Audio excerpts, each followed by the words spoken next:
Good morning, good afternoon, good evening, and good night to y'all. I am Professor M. This is Ghost of Tsushima Legends. We're going to talk about stances today. We got a lot of information to go over, so let's get into this fairly quickly. Before we do, don't forget to smash that like button if you dig the content. We are live 5 days a week playing multiple games. Come on in, ask questions. We're all about that stuff. Sub if you dig the content and you want to see more. Until then, let's get on with this. We're going to be talking about stances. You're going to have a plethora of things that you can pick from. Lots and lots and lots of things that you can pick from. And it's going to be a matter of what suits you the best. What kind of stance suits you the best. Now, there's a couple of them that I really enjoy, but you've got lots of choices. Unlike story, you can't carry all four unless you have a perk for it. So you've got stone stance, water stance, wind stance, moon stance. Water stance by far is my favorite. That's why I do the water katana and the water master, so then I've got the water stance and I don't have to worry about it. That is just my personal opinion. Stone stance is a solid stance. It's got very large swings and it does take a second to set up your attack. So you do want to give yourself the space in the room to be able to attack correctly. Now, you can cover a lot of ground with the stone stance. It's best used for the smaller enemies, the ones that aren't super armed and aren't super strong. This is what you look like when you're getting ready for your stance. This is what your block looks like, so you understand where your blocks are coming from. Now, when you start getting into this and you start swinging, you're going to be able to start using and making combinations. You're going to be able to make combinations with all of them. So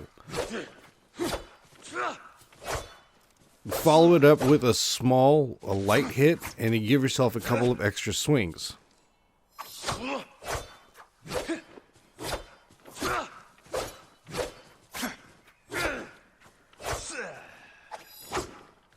There you go. This is how it looks like when you're in battle.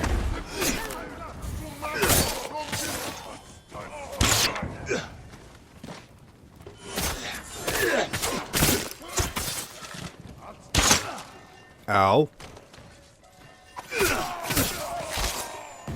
Mine's stronger. Now let's get into this water stance. This water stance is by far, easily, hands down, my favorite. It's the one that breaks everybody's blocks, it breaks everybody's guards, and it turns around and it starts dealing some damage. Now when you get into the bigger Oni, then it starts to get a little bit more difficult. This wind stance is solid for taking out most of the enemies, so you want to make sure that you have the ability to do that. There's your block and your attack. Start throwing combinations, start hitting that light hit, and use all of your advantages. 1, 2, 3, 4, 5, 6, and he's done.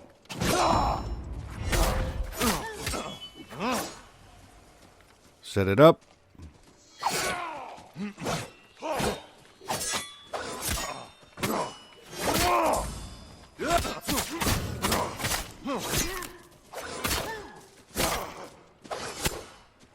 One more. And done. This stance will also take care of any of the brutes that you have that show up, even the big shielded brutes.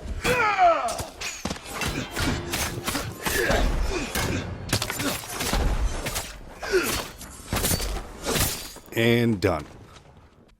Alright, so then we're going to get on to the wind stance. The wind stance is epic, absolutely epic for any of the enemies that have got the spears on them. Now, if you've played story mode, you know how easy it is to deal with the spear guys with the wind stance. If you haven't played story mode, it is much easier to do the spear guys with the wind stance. Even the Oni with the wind stance, you're ready to rock and roll. You don't have to worry about it so much. Obviously, there's your attack, here is your block, and these are the combinations you can put together. That big kick will stop most things in their tracks. Most things.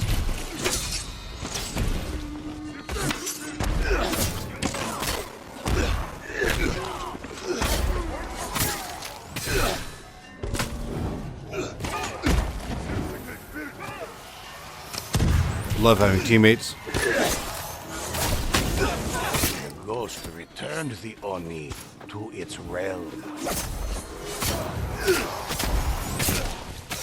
And there you go. Set up combinations. It doesn't matter which stance you're in. Set up the combinations. We're going to get into moon stance. This moon stance, apparently, as you get further into it, when you start getting into nightmare mode, this moon stance is going to come in really, really handy. I have not gotten too deep into nightmare mode myself, so I can't really give you a whole bunch of advice on that one. But when it comes to these big guys, they are tough to take care of. They are tough to put down, and you have to be strategic about doing it. This is what it looks like when you're getting ready to attack. If it's up in the air like that, you're not going to throw your sword, don't worry. And this is what it looks like in your block. So these are what you're going to be preparing yourself for. These are going to be the things that you're trying to get set up for. Let's put a couple of combinations together so you can see what it looks like.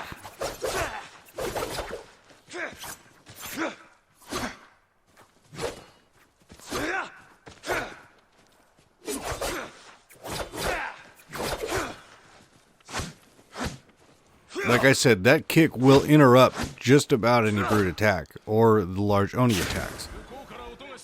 Just like all the other ones, you want to get yourself set up and use all the advantages you can use to turn around and do these. Especially these guys that are linked, they are a huge pain because you can't do one and then the other. You've got to kind of put them both down at the same time. Something as large as this attack is easy enough to put together and make useful.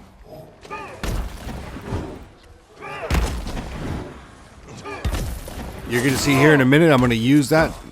It broke his guard. That stopped him from swinging. We're going to do it again.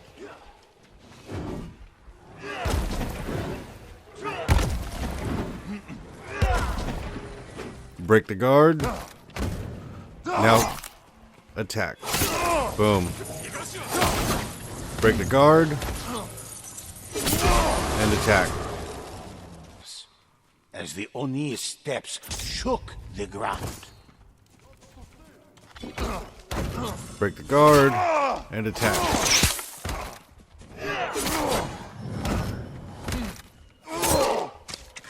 Even the little guys.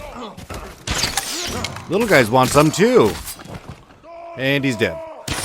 Alrighty, so that was the stances. Like I said, we are live 5 days a week. You're more than welcome to come on by, check out the channel, see what all we got. We got lots of Red Dead stuff. We're getting into lots of Ghost stuff.